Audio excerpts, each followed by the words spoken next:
to smo imeli na Netamskem gradu zmešnjavo. Čisto pravo norišnico. Vsi prebivalci gradu so tekali sem in tja in mrzlično iskali način, kako bi malemu princu Otku zaustavili kovcanje. Počakaj, Ferdo, no. Pojdimo lepo na začetek štorije. Grajska streha je bila že na nekaj mestih hudo načeta in kralj Lambert je odločil, da jo je potrebno popraviti. Zahtevna naloga je bila zaupana konjušniku Šimetu in grajskemu lovcu Joklu. Oba sta ročno splezala na visoko grajsko streho in začela menjavati počene strešnike z novimi. Priznati moram, da je bil Jokl pri tem opravilu zelo spreten, saj je bil plezanja navajen. Pri svojem delu mora večkrat splezati na kakšno drevo in oprezati za gozdnimi živalmi, zato je tudi po strehi poskakoval spretno kot opica. Nekoliko drugače je bilo z ubogim Šimetom. Ubožec se strašno boji višine, zato se je ves čas kot klop držal za vrv, s katero je bil privezan na sleme, in po pravici povedano, Joklu ni bil v veliko pomoč. Še huje. Tako nerodno se je obračal na strehi, da...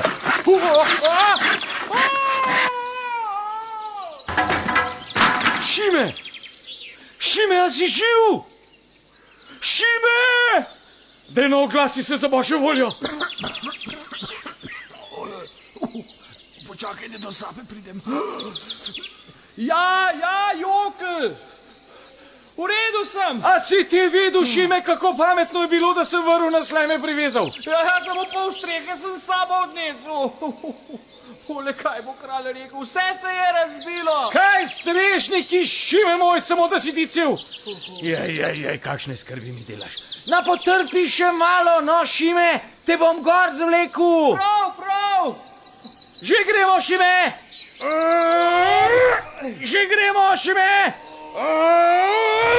Že vlečem. Dobro, Jokl. Samo čim hitreje, prosim. Sej veš, kako me je strah višine. Pa ravno meni se je moralo pripetiti. Ja, boste rekli. Kakšno zvezo pa ima to s princem Otom? Ima, pa še kakšno. Da bi bila mera polna, je nedaleč stran od mesta, kjer so na tla zgrmeli strešniki, spletična hortenzija čuvala kot angelček spečega Otka. Trušč je malega vriskača kar dvignil iz otroškega vozička in ubožček je začel neutolažljivo jokati. Kralj, kraljica, princeska, spletična in vsi ostali so se celo dopoldne trudili, da so ga končno potolažili. Vsi so se oddahnili. Mali Oto pa je s solznimi očki pogledoval od enega do drugega, se rahlo nasmehnil, nato pa... Pričelo se mu je kovcati. Zdaj se je šele začela prava norišnica. Netamci so poskusili prav vse, a kovcanja niso mogli zaustaviti.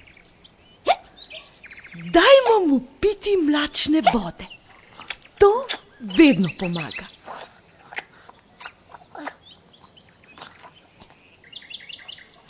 Nič ne zaleže, Julči. 3 stekleničke je že popil, pa se mu še kar kovca. Kaj bomo pa zdaj?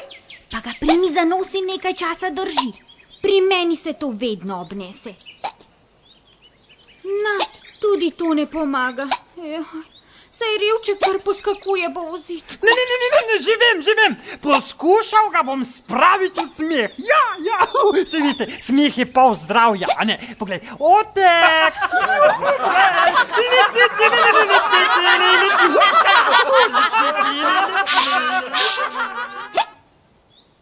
Bom jaz nekaj povedal. Kadar se meni kovca, in to ni malokrat, pogledam v sonce in si ponavljam. Ne kovce si mi več. Slepec, sej še ne zna govorit. Raje ga prestrašmo. To bo gotovo zaustavilo kovcanje. Počakajte, bom poskusil.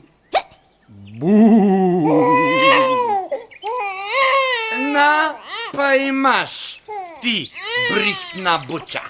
Ojoj. Ne tu, ne tamci so se spet morali kar nekaj časa truditi, da so malčka potolažili.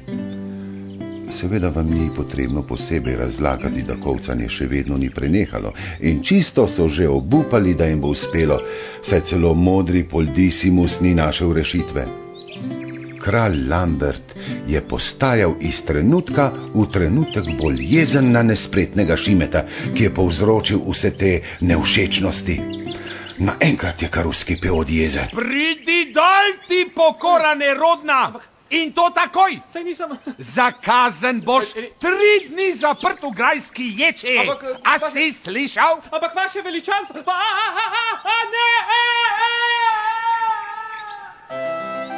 Ja, prav ste slišali. Ubogi Šime je spet ponovil svojo strešno akrobacijo. Vrv ga je na vso srečo že drugič varno zadržala. Vsi so kar otrpnili od strahu in pričakovali, kaj zdaj čaka nesrečnika. A glej ga šmenta, trušč, ki je prej povzročil prinčevo kolcanje, je zdaj deloval ravno obratno. Mali vriskač je v trenutku prenehal jokati in nastopila je čista tišina. Nobenega kolcanja ni bilo več slišati. Ko pa je mali Oto zagledal prestrašene obraze prebivalcev gradu, se je začel na ves glas smejati.